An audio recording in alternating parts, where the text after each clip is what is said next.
Tonight in the study in Daniel, for the first time, we're going to come across our first references to Israel, which is what the prophecy is about. Palestine and Israel are drawn into the picture. We're going to be trying to look at verses 13 through 16.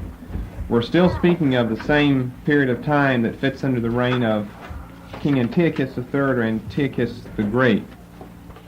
Remember, he's the one who's given so much space here. He's the one about which much information is given. Thankfully, most of it is substantiated in extant secular records, some of which I'll be reading tonight, such as from Josephus. It's other places beside that, such as the Greek historians, but a lot of this is more than confirmed in the writings of Josephus as well.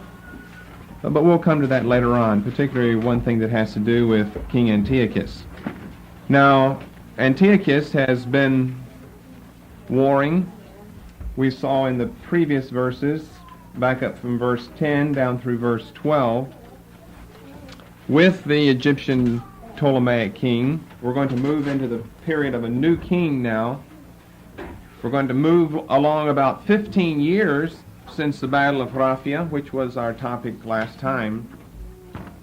In this battle, the aggressor was the king of the north, not the king of the south. He was the one stirred up against Ptolemy the fourth Philopater. He was unsuccessful in 217. Ptolemy doesn't really invade Syria, as the chart says, but rather Antiochus III is the aggressor against the Ptolemaic king, Ptolemy the fourth Philopater. He's unsuccessful, however, in this battle, the Battle of Raphia, one of the Egyptian outposts, evidently referred to under this word fortress here, and therefore he retreats. He hears of armies of the Egyptians that are mounting, even more going to come. Well, he's actually beaten in the Battle of Raphia. He retreats for the next 15 years, particularly around the middle of that period. He's concentrating on, fortifying his eastern border and his eastern frontier by subduing the Bactrians and by subduing the Parthians. And not only is he fortifying his border, fortifying the eastern flanks of his empire, but no doubt through this he's gaining substance for war against Egypt in the future, which is what we're going to be coming to tonight. We'll be dealing with the period from 202 to 198 BC. We're not covering many years, but it is covered in many verses here. Now, verse 16 is not the end. Rather, verse 19 is the end of the section that confines itself to discussions of the events in the reign of Antiochus III the Great. But we'll have to make a division between the 16th and 17th verse because something new is going to begin down in verse 17. As a matter of fact, we're coming to another marriage alliance in the 17th verse. And as a matter of fact, this really is on the basis, as you can see from your chart, it will come several years after the war, but it's really on the basis of the war that we will be discussing tonight. A war that lasts from 202 to 198, that is capped off by one battle in particular that will be in the final year, 198. Now, Antiochus III's been biding his time, fighting on the eastern frontier, waiting until an opportune time for another move against Egypt. First thing we can begin dealing with tonight is what makes the time so opportune. We've had a layover of 15 years, a period of quietness with regard to battles between the king of the north and the king of the south. The king of the north has been busy, the king of the south has not been busy. He was the childish, indolent one that we discussed last time. The king of the north has been busy, so it's not that he has done nothing at all. But what makes it such an opportune time? Well, the death of Ptolemy the fourth Philopater. Now, he was indolent, he was luxurious in his excess, but he must have been a good warrior, and he must have had good forces with him, or he would not have been the victor of the battle in verses 11 and 12, the Battle of Raphia. He only had slightly more men, 10,000 more, less elephants, only slightly more as far as the number of forces is concerned, for this first, out-and-out battle between these two leaders at Raphi in 217 BC, so it must not have been sheer numbers that were able to overwhelm Antiochus III, but he evidently either was a good leader, or perhaps better than that, he had good leaders that were under him, very noteworthy generals, some of which no doubt survive his death, and we'll see them in the life of his son. So we have his death, which makes it opportune. Generally, when you have a changing of the guard from one leader to another, you have instability. Whether it's large or great, doesn't matter. You have instability set in immediately when you have a changing of the guard, particularly when the guard changes to a 5-year-old boy, which is the age of Ptolemy V Epiphanes, who succeeds to the throne in 202 BC after the death of his father. He's a 5-year-old boy. Obviously, he's not capable of ruling, and because he's not capable, he doesn't rule. But as is generally the case, he has counselors, older counselors, that make his military decisions for him. He is not crowned as such as king until he's 11 in the year 196. But the whole time, because he is the son of Ptolemy IV, he's rightful heir to the Ptolemaic throne in Egypt, which he comes to, which is what begins all of this in the year 203-202 BC. Why don't we begin by reading through these verses to show you what we're going to be looking at. They're not really that complicated. There's not a lot of problems in the passage. A few mistranslations, not a lot. There's not a lot that has to be looked at in the Hebrew text. Basically what you have here is fine. Sometimes King James is noteworthy for translating things such as plural of intensities as plurals instead of just a plural of intensity. So there might be a few things like that would have to change. For the king of the north, verse 13, shall return and shall set forth a multitude greater than the former. The king of the north shall return and shall set forth a multitude greater than the former, and shall certainly come after certain years with a great army and with much riches. And in those times there shall many stand up against the king of the south. And also the robbers of thy people shall exalt themselves to establish the vision, but they shall fall. So the king of the north shall come and cast up a mount and take the most fenced cities. The arms of the south shall not withstand, neither his chosen people, neither shall there be any strength to withstand. Verse 16, and we will conclude with this. But he that cometh against him shall do according to his own will, and none shall stand before him. And he shall stand in the glorious land, which by his hand shall be consumed. So let it be known at the outset, we're still talking about the period of Antiochus III, and these verses cover the years from 202 to 198. There will be about a 5-year gap between verses 16 and 17. That's one way we know that they are not connected, and therefore we'll not connect them in our time of study. So the idea of the king of the north and the king of the south remains essentially the same, with the addition of Ptolemy V Epiphanes, the child king, who obviously is really not going to be doing any fighting, nor is he going to lead his forces into battle or into war. But he has trained, trusted generals, hand-picked generals, that some of which came down from the time of his father, that were and are successful, and therefore they're the ones who lead the Ptolemies out into war. The king of the north shall return. Return? Why return? Well, remember, he's been over on the eastern front now for about 15 years. Antiochus has been on the eastern front for about 15 years. For two reasons, as I've given you: fortifying his eastern flank, and probably better than that, supplying himself with instruments for warfare. You need the instruments, the munitions, the wherewithal to conduct these large-scale wars. Large-scale, we're still talking about tens of thousands, not hundreds or millions of people, not on one side. Hundreds of thousands if you want to add combined forces. But we're told here to begin with that when he returns, everything is right, the time is opportune for warfare because the child king is on the throne, that he returns with a multitude greater than the former. Former what? Former king? No, than himself. Than the multitude that he brought to the war in verses 11 and 12, which we gave you 62,000 men, so many cavalry, a couple of thousand cavalry, 100 elephants. So how many he has, we don't know because this hasn't been left in the records. But we do know that it's a multitude far greater than the former.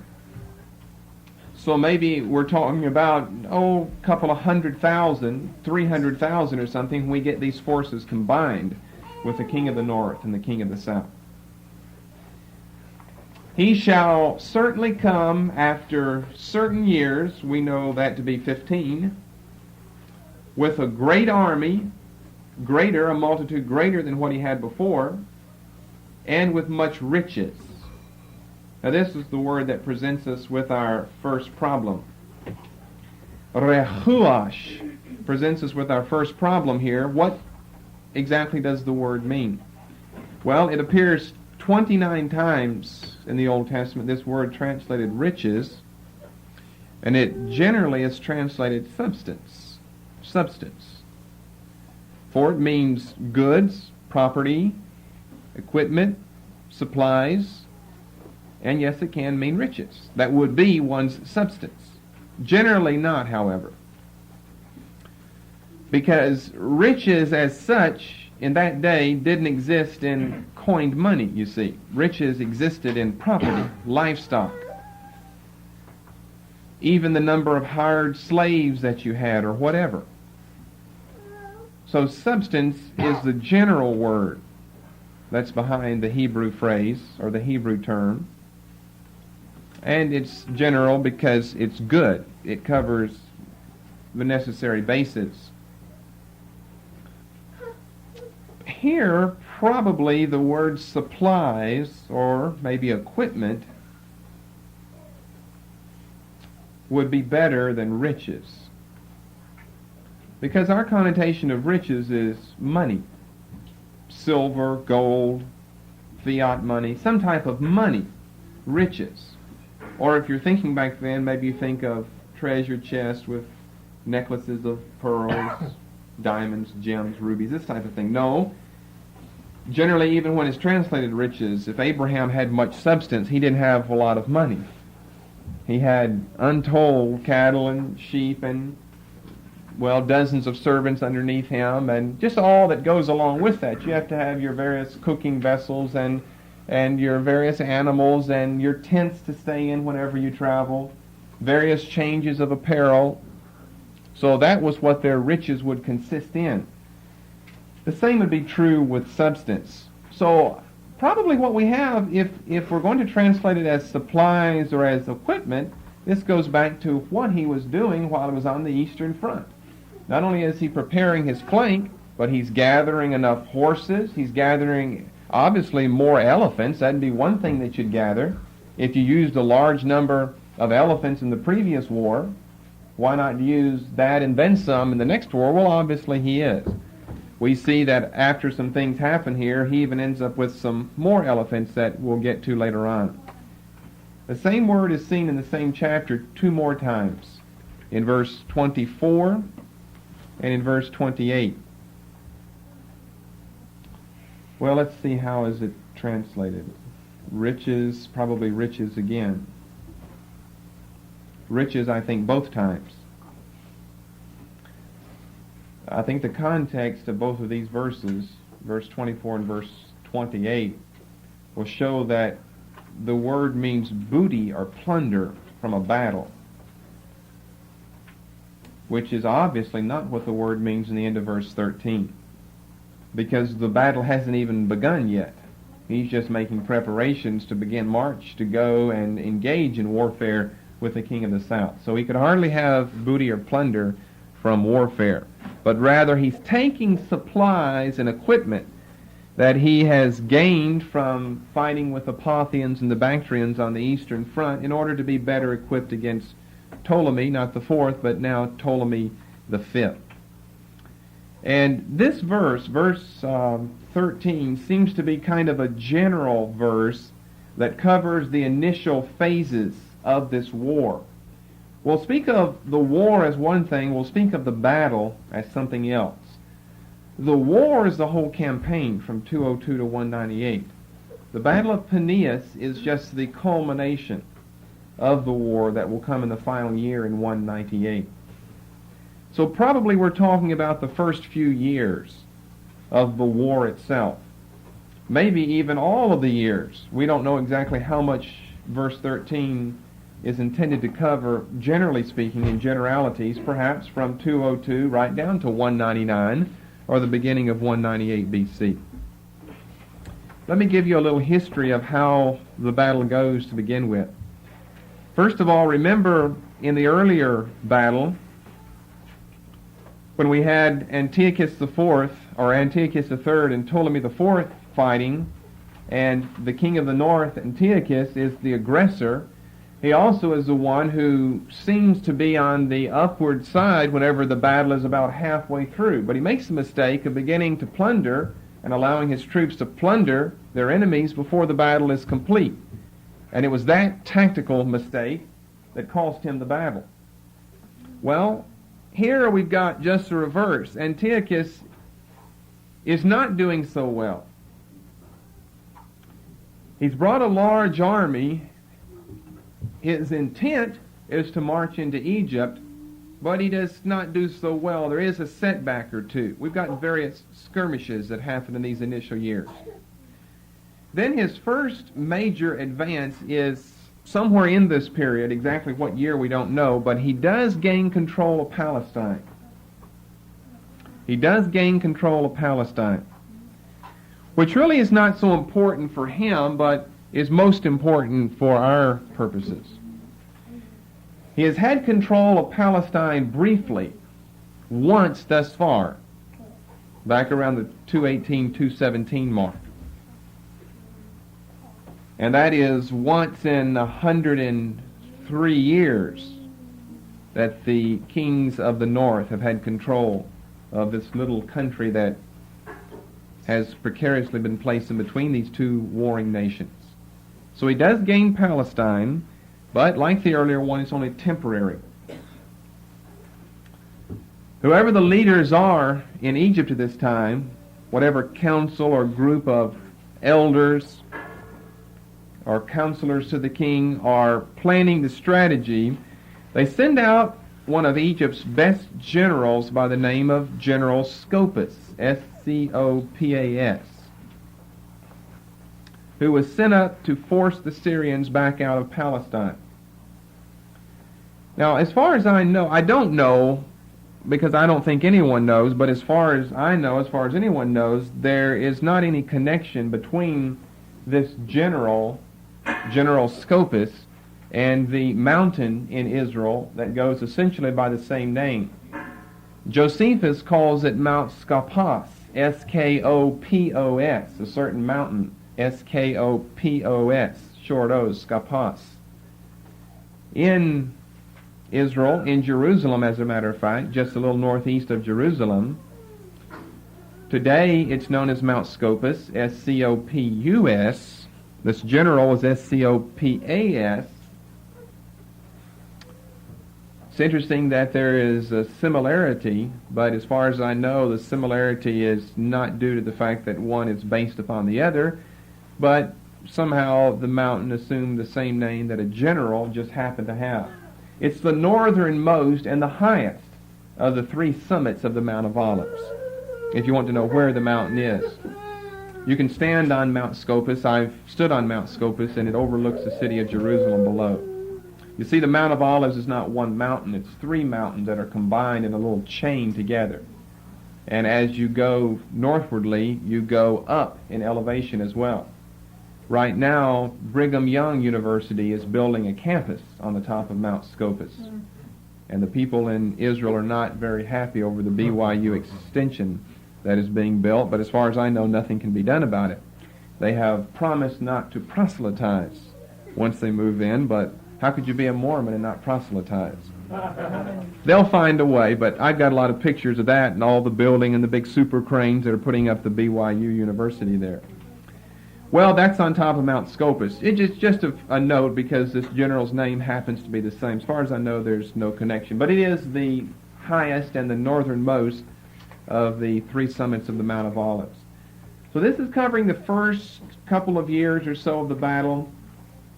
General Scopus comes in. He's able to force the Syrians out of Palestine, forces them, well, north of the Sea of Galilee, basically up into the area of the headwaters of the Jordan River. The Jordan River has its headwaters up near Caesarea Philippi, just a little bit north of the Sea of Galilee. Flows into the Sea of Galilee, out the southern end, into the Dead Sea, from which it evaporates. Verses 15 and 16 pick up the general warfare and then particularly specify the concluding battle. Verses 15 and 16. Verse 14 is parenthetical. See, verse 15 picks right up. So the king of the north shall come. What did we end with in verse 13? The king of the north will return. He'll set forth a multitude greater than the former, and will certainly come. Verse 15, so the king of the north shall come. So obviously, when you connect verse 13 and 15 in your reading and in your mind, you can tell that verse 14 must be parenthetical then. It is stuck in to explain something else. Probably stuck in because it's our first reference to Israel and to Jews as such. Not our only one by any means. But our first reference to Jews in verse 16 will give us our first definite good reference to Israel, to the land of Palestine. In those times there shall many stand up against the king of the south. Now he just said in verse 13 that the one who brings the problems to Egypt is the king of the north. Obviously the king of the north and the men under him. Now in verse 14, in those times there shall many stand up against the king of the south. Therefore it seems to speak of a military pact or an allegiance between Antiochus and someone else to give us more people, to give us more countries, to give us more provinces that are involved in this war.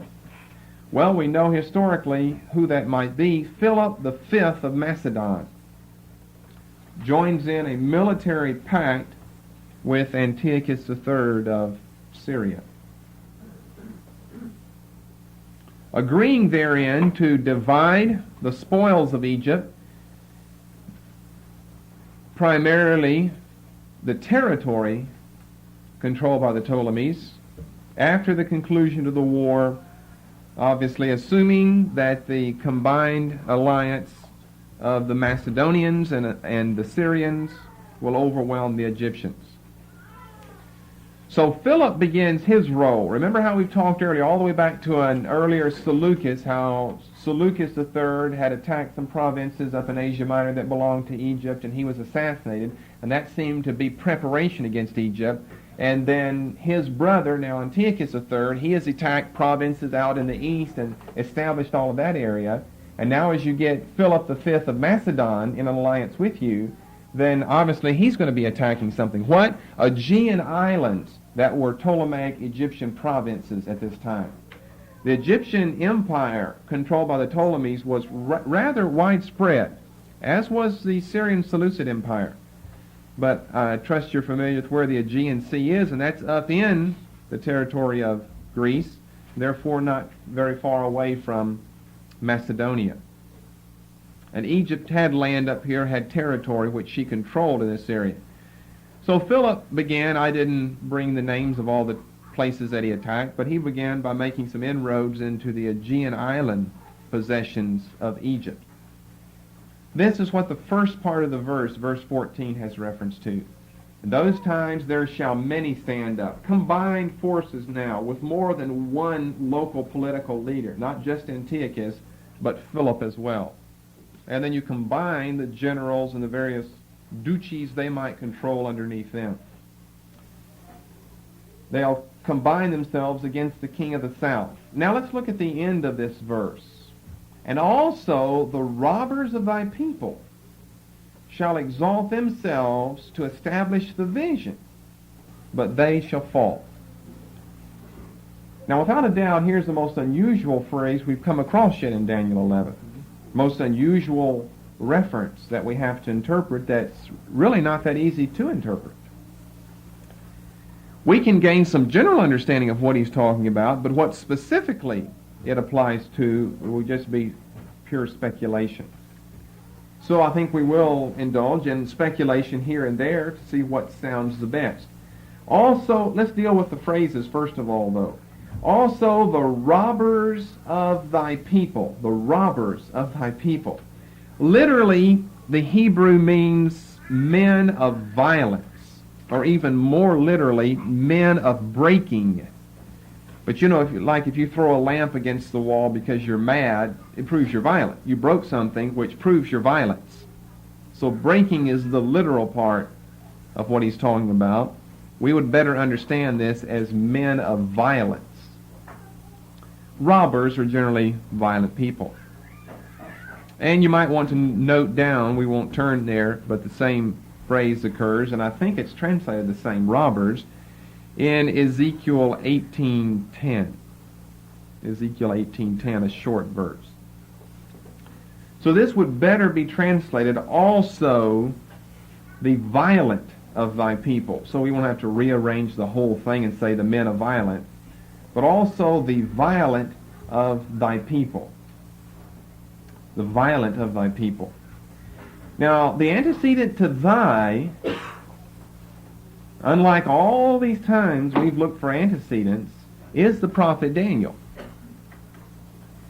Before we've looked at all these pronouns, we found the antecedent to be, well, the king of the north or the king of the south, or maybe some wife that one of them had been married to. But for the first time, thy, the antecedent to thy, is Daniel. He's giving, remember, we're studying this as text and as written form, but this was something vocally transmitted between the angel and Daniel. So he is speaking personally with Daniel. And so he's addressing Daniel personally with this pronoun thy. Also, the violent of thy people shall exalt themselves to establish the vision, but they shall fall. Okay, now we know literally what it means, but literally many times doesn't mean anything. It gives you, well, terminology that's more correct than robbers, but what does it tell you to know that these are violent people? Well, let me give you two suggestions on what this means, the violent of thy people. A number of people feel that it has reference to those who are breakers of the law of God. That's why they're called breakers here. Because that's a common word used. Someone broke God's law. Well, it doesn't mean that they snapped it in half like pretzels or something, but they violated it. That's a common word that's used, a common thought that's behind disobedience to the law of Moses in the Old Testament. This would refer to people who are breakers of the law, who have disobeyed the commandments of the law.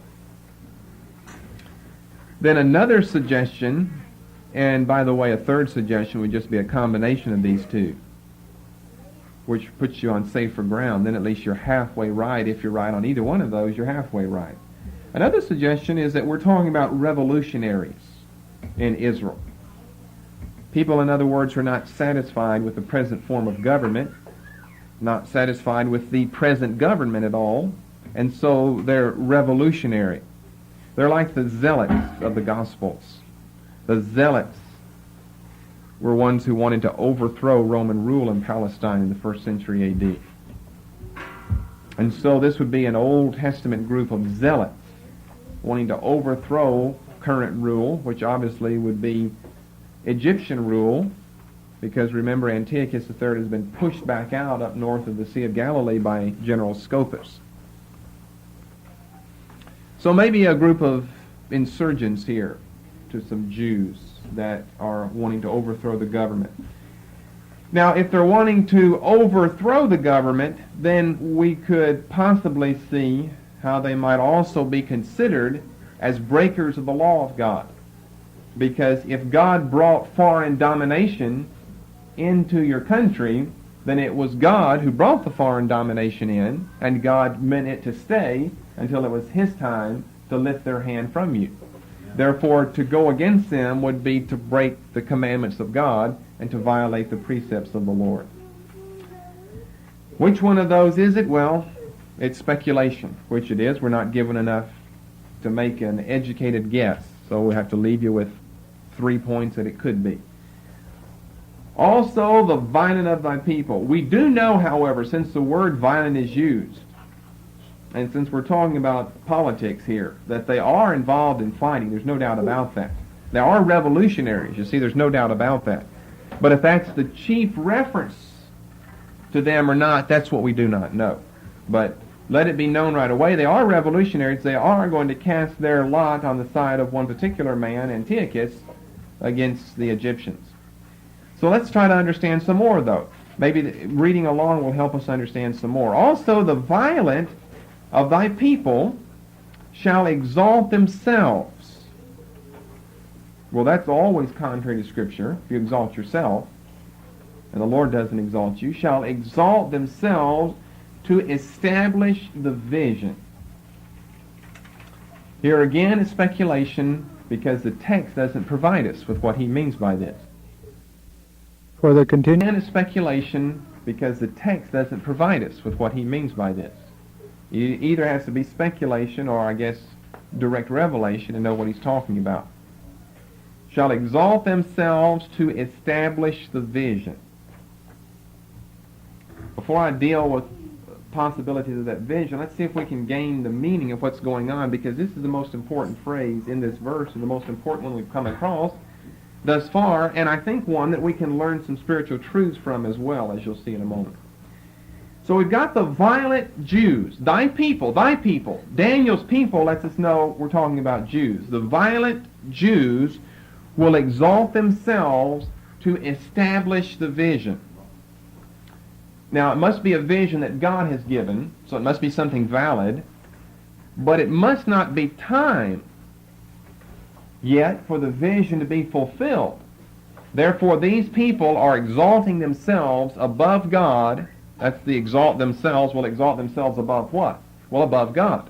Above what God's timing, God's chronology, God's plan is, in order to see themselves as the fulfillment of whatever vision we're talking about here before the time for the vision to be fulfilled has arrived. That is the meaning, I feel, of what's being said here. That, I think, is rather obvious and rather definite. That the violent of thy people will exalt themselves above God because they themselves want to establish the vision rather than wait on God's timing and let God establish the vision himself. And the consequence of all of this is they will be unsuccessful. The next question would be, what vision are we talking about here? What vision? Violent people who maybe are breakers of the commandments of God. Well, if they're violent, they're breakers. And they are insurgent revolutionaries who are wanting to overthrow the contemporary status quo government. They do want to exalt themselves. They do intend to establish some type of vision. Well, there are two suggestions here. One would be, this is very interesting, and I don't know, I guess it has merit, although I don't tend to it, but it is interesting to think of all the implications that lie behind this. The vision would be the vision that we have here in Daniel 11:14, or really the context, Daniel 11:13 to 16. Now, let's step backward in time and get our chronology correct. Daniel has this way back the end of the 6th century BC. You already know the dates for this, 202 to 198. We're talking about 300 years later. The Jews during this period, and we know we're talking about Jews, the Jews during this period obviously have copies of the book of Daniel disseminated throughout Palestine. They have copies of the book of Daniel. They had read these prophecies in Daniel of these four, what appear to be in Daniel 2 and Daniel 7 and 8, these four world kingdoms that would come on the scene. Daniel, back in chapter 2, even addresses Nebuchadnezzar as, "Thou art the head of gold." So it kind of lets you know that the first of these four kingdoms has some reference to Babylon. Then we get over into chapter 8. He says, now I'm going to tell you who the ram and who the goat are. And that'll give us our second and third division. That will be Medo-Persia next, and that will be Greece after that. Now, he never names the fourth kingdom in Daniel's prophecies, but he does name the first three. Well, the Jews would have seen that Greece is being referred to. All they have to do is just check their history records, and they know now Babylon has been on the scene and has passed away. And Medo-Persia has been on the scene and passed away. Greece came on the scene. Greece had one notable horn, and then that horn was broken, and four other horns stood up in his place, or in its place. They would have known that. They could have traced that in history. And they could find out here in Daniel 11 how two out of those four, or really three out of those four horns kind of phased out. And it was only that one horn down in Egypt that gave us the Seleucids, that gave us the Ptolemies. That's going to be the only important one. And they could read that. This is what's very interesting. They could have read that. They'd be very familiar with these prophecies, wanting to know, now when are these things going to be fulfilled? When they see Greece rise and come on the scene, then to them, obviously, we have an opportune time for these prophecies to be fulfilled. And so, one reasoning, it sounds a little backwards to me, but one reasoning would be people living, let's just say, 200 BC, or reading Daniel 11:14, where 300 years earlier, God had said, there will be violent Jews who will do such and such deed. And so some Jews who were living there read this, could figure out we're talking about this period of time, so let's be the fulfillment of this verse here, verse 14 of Daniel chapter 11. Now that's an interesting possibility. You know, we're of a mind sometimes to want to get ahead of God's timing and chronology of end-time events. This was end time. It was mixed in with end-time prophecies in Daniel to fulfill something ourselves before it's possible to have it fulfilled. The only problem I see with a view like that is the end of the verse. Those guys would know if we try, we won't succeed. So why don't you try it? Someone already told you, the prophet already said, the angel already said you won't succeed whenever you try it. So a better solution would be, maybe it's obviously a vision, and it's obviously a vision that relates to the book of Daniel, and probably it's a vision found in the book of Daniel. Or why just say a vision, that they're going to try to establish the vision. Well, what vision? Many people have had visions. What vision? Some vision of Daniel. Well, which one? There are many.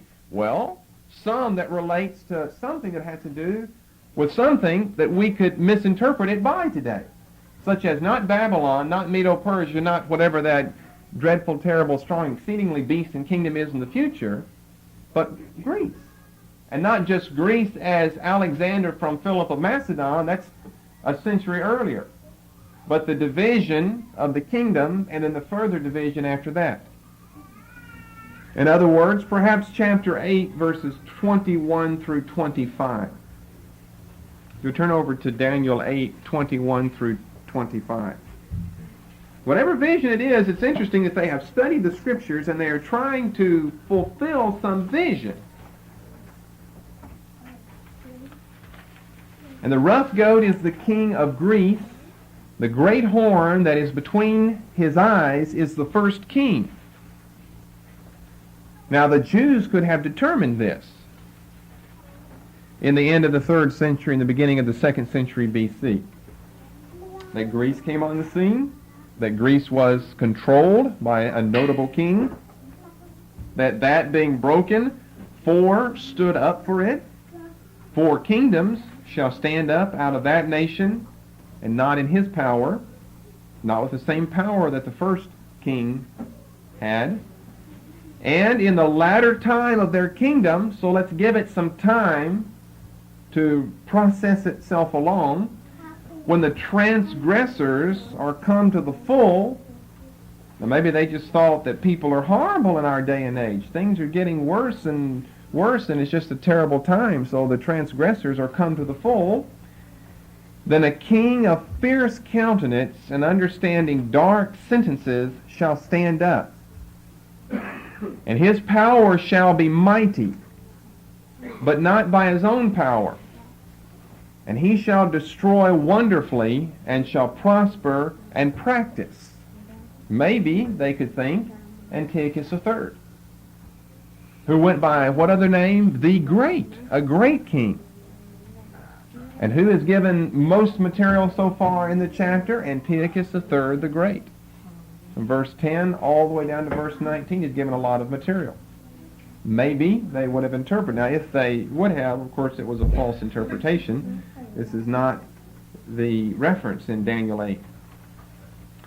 And we go on in verse 24, and shall destroy the mighty and the holy people. Now, here's another way that they could have interpreted all of this. They saw that whoever this king was, when he came on the scene, he was going to fight against the Jews. And so, as he's coming on the scene, why not go ahead and prematurely cast your lot on his side, thus hopefully diverting any onslaught of his whenever he takes over your country. Therefore, they would think, fulfilling the vision of Daniel 8, verses 21 through 25. Through his policy also he shall cause craft to prosper in his hand. He shall magnify himself in his heart, and by peace shall destroy many. Now I thought it said that he would destroy the mighty and the holy people. Verse 24, and you say, well now, if these Jews are going to cast their lot over on his side, thus hoping they're going to fulfill this prophecy here, then how is the prophecy going to be fulfilled until this king wickedly slays many Jews? Well, it says he'll slay them, he'll destroy them, but it'll be through peace. In other words, it'll be through subtlety. He will be magnified in his heart, and by peace he shall destroy many, and he shall stand up against the prince of princes, but he shall be broken without hand. Then Daniel says this vision caused him cogitations. It was so dreadful and so powerful and so strong in his spirit. Well, I don't know. I think chapter 8's the best guess of any guesses that I've heard of what vision they have reference to, but obviously it's a misinterpretation of the vision. But what I think is so significant about this is that the Jews, unlike what we have today, we don't have, Bible times or the Bible still going to be written in the future like Jews of this period had. What's so interesting is that these Jews did have Daniel before them. They could read the prophecies, and they could kind of look at the so-called signs of the times, current events, if you will, and say, well, we're living in those times. Here is that king. Here is what's going on. Now, we're going to help fulfill that by somehow getting ourselves involved. It seems like it's counterproductive whether you take the Daniel 8 or the Daniel 11:14 passage, because in this passage it says they will not be successful. In the Daniel 8 passage it says they will be deceived, they will fall, they will be destroyed. Whether it's by peace or not, the Jews will be destroyed. Perhaps these insurgent, revolutionary-minded Jews would think that if we cast our lot over on the side of Antiochus III early enough, then whatever the rest of the Jews have to suffer, we won't have to suffer, because we are already allied with Antiochus III the Great. So this passage here in Daniel chapter 8, in trying to come to an understanding of how could Daniel chapter 8 really be, this vision that Daniel 11 and verse 14 has reference to, that we've got these men of violence, or these violent men who are raising up themselves to establish this vision. Well, if they're interpreting, and part of what they're saying is correct, or part of what their possible understanding of Daniel 8 is correct, that somehow this passage in Daniel 8 verses 21 through 25 does have reference to Greeks. And if so, before this vision can really be fulfilled in Daniel 8, 21 through 25, then the control of Palestine, you see, this is how this would work in for them. The control of Palestine has to shift from the hands of the Ptolemies in Egypt over to the Seleucids in Syria, or there's no way this passage can be fulfilled at all. So whether we're talking about them ending up being destroyed, chapter 8, there by peace, or at least beguiled or deceived by peace, or them falling in Daniel 11:14, really we don't have to be concerned about that. The only way for Daniel 8 to be fulfilled, as far as their interpretation could have been, was that control would have to pass from Egypt over to Syria of Palestine. And so as we said, it's just speculation, because since we're not told what vision, we don't know what vision. But I think it's rather certain that such a general reference like this would not have been given unless there was behind that an understood thought that whenever someone reads this, they're going to at least know we're talking about Daniel's vision. We don't know which one of Daniel's, but at least we're talking about the visions of Daniel. It just would be a little ridiculous to have just this general term vision put in and think that we're supposed to guess it was Enoch's vision back several thousand years prior to this. So basically, that's really all that we have to say about verse 15. The king of the north, or verse 14, in those times there shall stand up many are going to, Philip of Macedon and some others, as well as the king of the north, against the king of the south, and also the violent of thy people, Jews, revolutionaries, are going to cast their lot, evidently on the side of Antiochus III, shall exalt themselves to establish the vision, perhaps the vision of Daniel 8, 21 through 25, but they shall fall. Now, it just depends on what their interpretation of that passage was, but since they're not around to ask, then we need to move on. Verse 15. Now, I think I had said before that verse 14 was parenthetical. The word so in verse 15 indicates that he's picking up with the earlier train of thought that has been put on the shelf momentarily. That is for verse 14. So in other words, we're going back to verse 13. So I'll read verse 13 to get that context again. For the king of the north shall return, and shall set forth a multitude greater than the former, and shall certainly come after certain years with a great army and with much equipment or supplies. So he's picking up his train of thought. The king of the north, we're still on Antiochus III, the king of the north shall come and cast up a mount and take the most fenced cities. Now the Hebrew does have a plural, but it's not a literal plural. It's a plural of intensity. So probably we shouldn't take this plural as we have in the English, but rather reverse it to singular. And take the most fenced city. If it's plural of intensity, it just means that it's a very fortified city. So you call it cities plural to show the intense meaning behind the word. And the arms of the south shall not withstand, neither his chosen people, neither shall there be any strength to withstand. Now remember that so far on two occasions, we'll only probably continue for another 10 or 15 minutes or so, on two occasions, Antiochus has actually gotten control of Palestine. Once back in Raphia, once in that general war, and once here with Paneas. He has had control of Palestine, of Jerusalem, but it's only temporary. Remember, the Egyptian general Scopas is, well, he's not Syrian. He is part of the Greek contingency from Egypt in Syria and in Palestine. Scopas is able to drive Antiochus III back out of Palestine all the way up to the headwaters of the Jordan River, which is up north of the Sea of Galilee. This brings us to verse 15. Verse 13 has kind of been a general reference to the first few years of this prolonged war from 202 to 198 BC.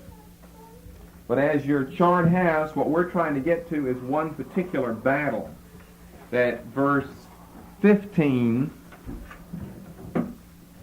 well, and I guess in verse 16, but primarily that verse 15 has to do with.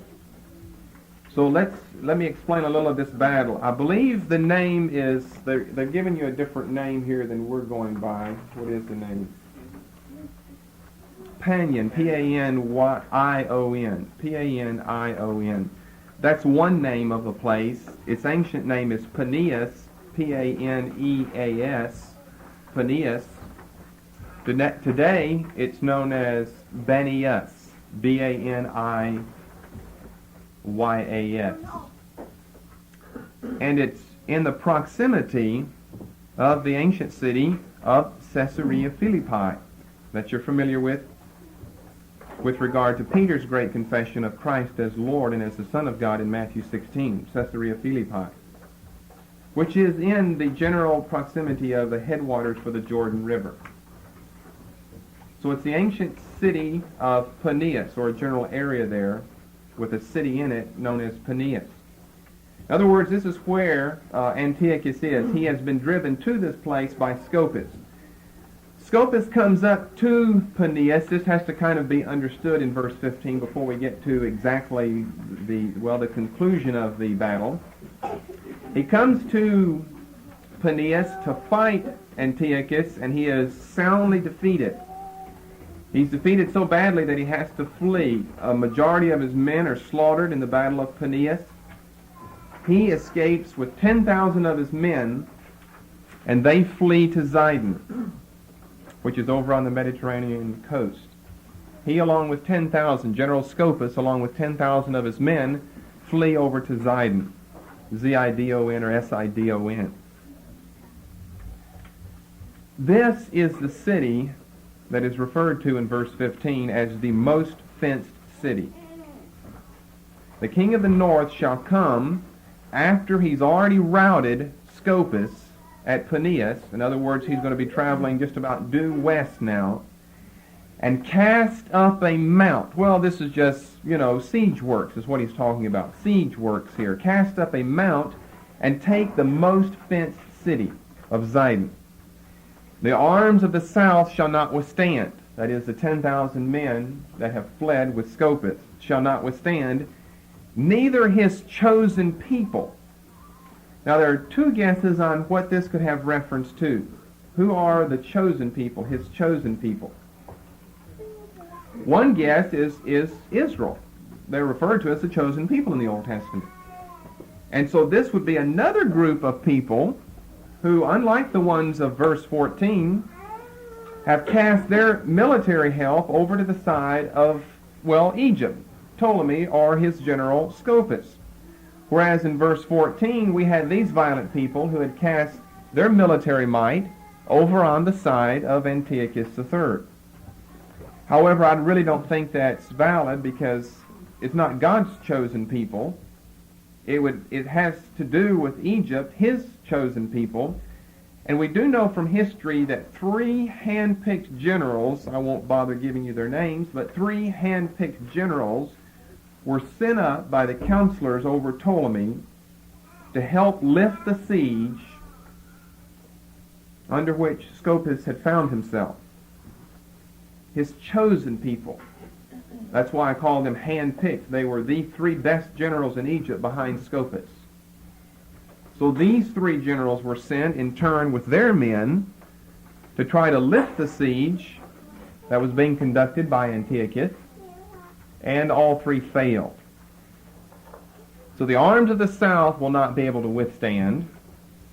Neither these 3 chosen generals, neither shall there be any strength to withstand. That's just a summing up, that no one is going to be able to stop the work of Antiochus. And so here we have in this battle, it has the initial phase of verse 13, just skirmishes going on, but the final phase, which is twofold in nature, one at Paneas and one at Zidon, in verse 15, that takes place in 198 BC.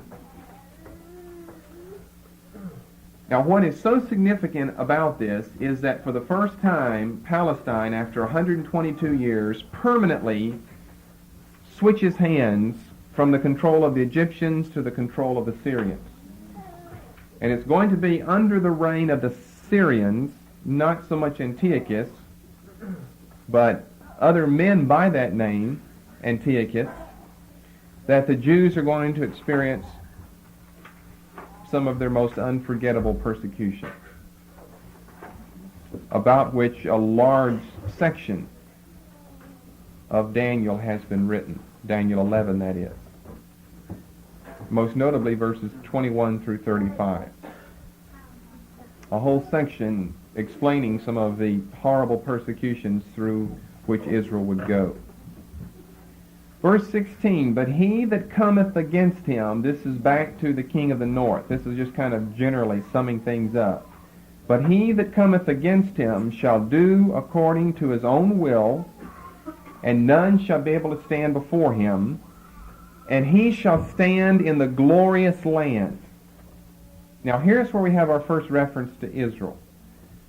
Israel's people, the Jews, are first referred to in verse 14 as the violent of thy people, of Daniel's people, of the seed of Daniel. Now our first reference to Israel, the glorious land. It also can be translated the beautiful land, or the comely land, things of this nature. It has reference to the beauty of Israel that metaphorically is described, well, several times in the Old Testament as the land that flows with milk and honey. As the land that flows with milk and honey. Honey being, well, one of two things. It could have reference to fruit, or it could have reference to literal honey from bees, because of the rocks and the clefts in Palestine where the bees lived and honeycombs were built and honey was plenteous. The land that floweth with milk, well, in order to have milk you have to have, well, cows, kine, or goats. They got most of their milk from goats and not from cows. And in order to have goats and cows, you have to have green grass for them to partake of. So it speaks of the beautiful, plenteous nature, agriculturally speaking, of the land, hence the name the glorious or the beautiful land. It's so referred to again in verse 41. We're to a different subject in he, but he shall enter also into the glorious land. How many of you already knew just from looking at that that's probably a reference to Israel? You can tell by the language, the glorious land is probably a reference to Israel. Now down in verse 41 we're talking about things that have yet to be seen, so it's unfulfilled prophecy in verse 41. So that's just one of many passages that can help us, if we can properly interpret these passages, can help us in our chronology of what's going to happen either in our lifetime or shortly thereafter. It has to be sometime to come, sometime future from the time when we live right now. He, whoever this is, will enter into the glorious land. Someone's going to enter into Israel. Into the glorious land, which by his hand shall be consumed. Okay, that finishes up the Battle of Paneas. Verse 16 just puts in capsule form what the war and the final battle were all about.